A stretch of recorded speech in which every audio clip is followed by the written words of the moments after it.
Hello everyone, welcome back to Bake Bottle Cook. So today I'm very excited to try for the first time to make Petit fours. And as mentioned in my post to my subscribers, I'm going to be trying Preppy Kitchen's Petit fours. I'm a very avid supporter of John Cannell. I love his recipes and I always follow his recipes as well. So I've got all the ingredients ready. We'll be making the recipe, but I'll be posting the exact measurements in my description below. So please remember to read the descriptions if you're looking for the complete recipe.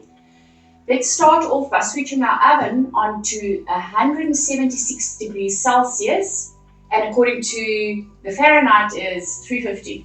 Once we have that done, we're starting off with flour, baking powder and salt, and we'll be mixing the dry ingredients together. Put that aside. Next, we'll take our room temperature butter and put it in our mixer and mix those until light and fluffy.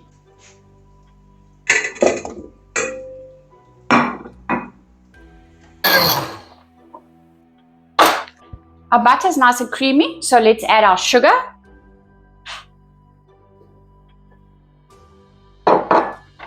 And remember, when you're mixing your butter and your sugar, to scrape it down every now and again just to make sure that everything is incorporated. Butter and sugar is nice and fluffy. Let's add our cream cheese until incorporated.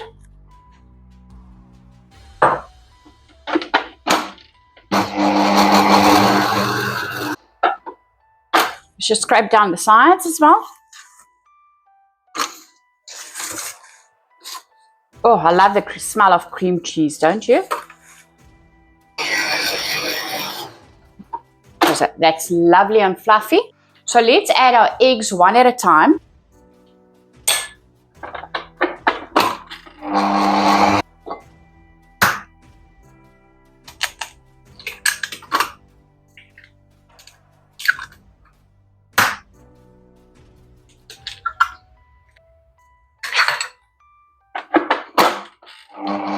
Let's scrape down the sides one more time before we add our vanilla.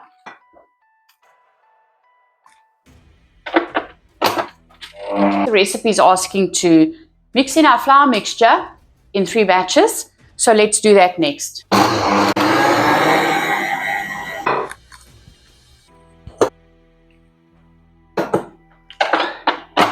Oh, and I forgot to alternate with the milk. Let's add some milk.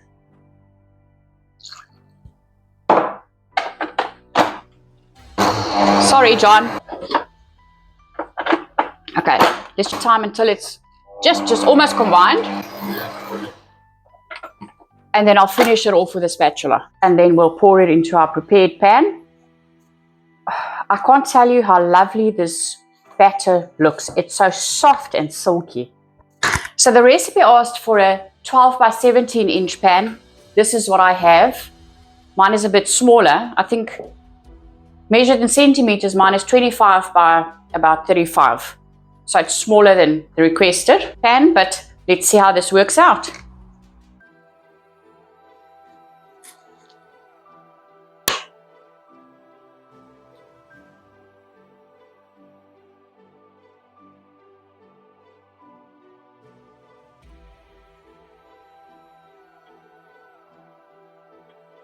So let's give it a few taps to get rid of air bubbles. And now it's ready to go into our 176 degrees Celsius oven for 25 to 30 minutes or until springy to the touch in the center. Our cake is ready. It's soft to the touch if you touch it in the center. And also if you do the toothpick method, it comes out clean. So let's cool the cake in the pan for about 5 minutes before we invert it onto a cooling rack to cool down completely. And while that cools down, let's get our buttercream together. The recipe suggests that we prepare the buttercream while the cake cools down. So let's do that. I have my raspberry jam. You can use raspberry, berries, lemon curd, anything that you want in the filling. I found a bottle of berries and cherries jam, so I'm going to try that today. The recipe also calls for vanilla, but I'm going to add almond essence as well because I love almond, the taste of It also calls for a 3/4 cup of butter, but I'm adding more. I'm doing a 1 cup of butter because I want to do some buttercream decorations on my Petit fours when I'm done. So I'm increasing the butter and I'm also increasing the icing sugar by 1 cup. So I'm adding a cup on top of the 3.5 cups that the recipe calls for. So let's get together what we need. 1 cup of room temperature butter. It's calling for 3.5 cups of confectioner's sugar. I'm doing 4.5 cups and I'll be sifting it. So let's remove the cake from the pan so it can cool down completely. And I'm using a cooling rack. Let's just turn it over on there. And remove the parchment paper. So while the cake cools, let's cream our butter. I'm using half salted butter and half unsalted butter. So I'm not using a lot of salt, merely adding a pinch of salt because there's enough salt in my butter. And when it's nice and creamy, I'll add my icing sugar and my flavorant, so vanilla and almond essence. And with buttercream, remember to cream your butter very well. It needs to be nice and fluffy. Not too much air. People normally say about 8 to 10 minutes because you don't want it full of air bubbles either. But it needs to be nice and creamy. You can see the color changing to white. That looks lovely. I think we can start adding our icing sugar. I'm adding it 1/3 at a time. And as we said, let's do some teaspoon vanilla and a teaspoon of almond essence. I'm just eyeballing it. Obviously, this is to everyone's specific taste. Oh, but I love the smell of almond. Let's do the rest of our icing. Oh, not the rest. Another 1/3. And maybe a little bit of milk to help it along. Slowly. Let's add the rest of our icing and some more of our milk. So in total, I've added 3 tablespoons of milk. So you can add milk until you've reached your desired consistency. There's our buttercream.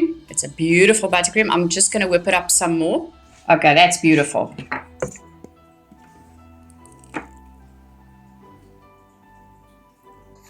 So let's cover the buttercream until our cake is completely cooled down. You don't have to put the buttercream in the fridge.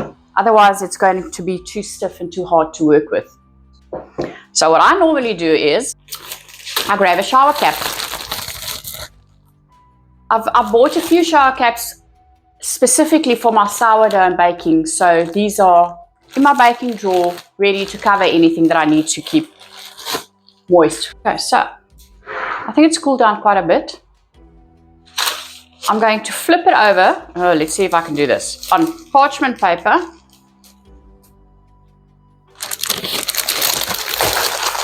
Let's use a sharp knife, cut it in 2, because apparently that's easier to freeze, to deal with it, to fill it in the middle and then freeze it again. Let's slice our layers in half. Let's go from this way to there. Other side.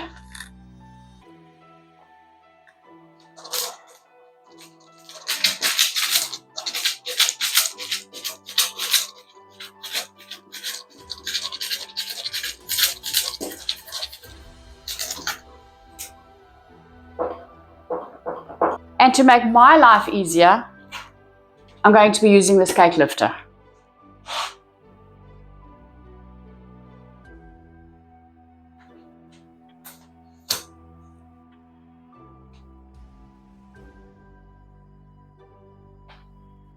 Let's spread this side with buttercream and the other side with raspberry or your jam of choice.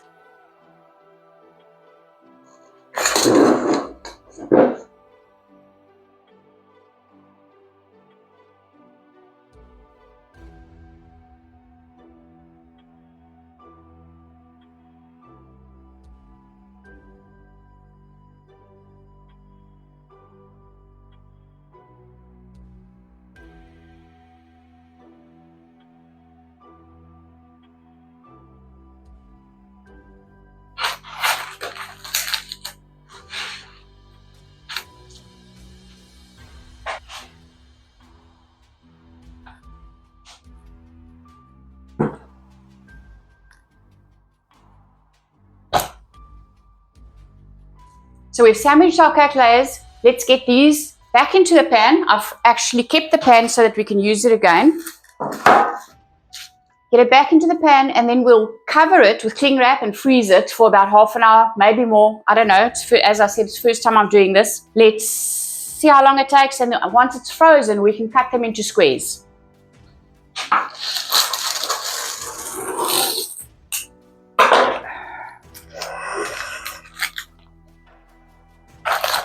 And you'll see I've lifted it with a parchment paper. I'm leaving the parchment paper so that when it's frozen, I can also lift it out easily.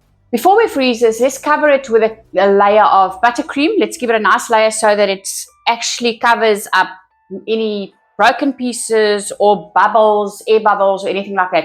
We need a flat surface when we're doing the pouring fondant.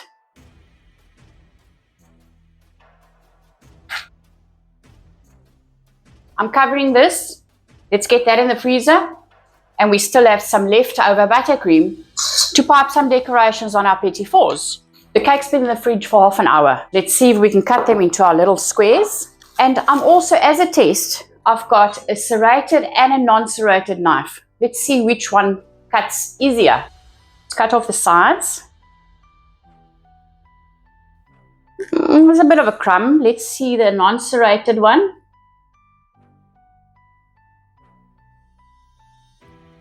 Definitely neater.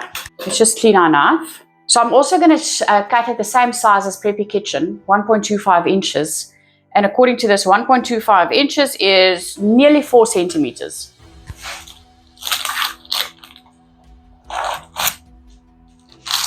So I've cut them all into their petit four sizes. Let's get them back in the freezer so they can freeze up nicely before we pour the fondant over. We don't want anything slipping or sliding. Our petit fours are in the freezer. While they're in the freezer, I'm making the coating, so our pouring fondant. So in my bowl, I have my icing sugar. So we're starting off by melting our white chocolate in a heat-proof dish over boiling water. While that is going, to my icing, I'm adding a 1/4 cup of corn syrup, or even, you can use glucose syrup as well, and a 1/3 cup of hot water. And to our icing sugar and corn syrup and water, we'll now be adding our chocolate, white chocolate. And if it's still too stiff, we'll just add more hot water. And that looks like a much better consistency for our petit fours. Before I take out my petit fours from the freezer, I just want to color some of my icing so that we can have different colors. Okay, we've colored our fondant. We have a light pink and we have a blue. So there we have a tray with a rack. As you know, I haven't done this before. So let's try John's way of putting it on a fork and then pouring fondant over that.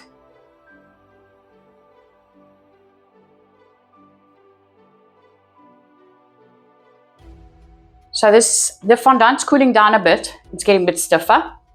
I'm going to put this back on the steaming water and use the pink fondant.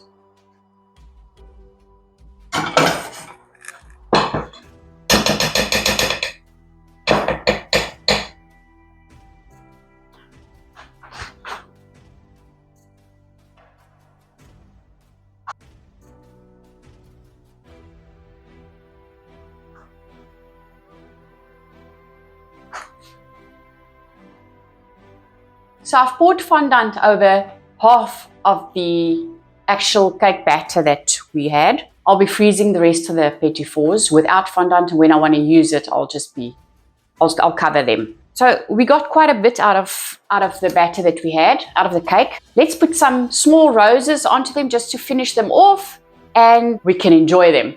If you enjoyed this video, please remember to like, comment, and subscribe.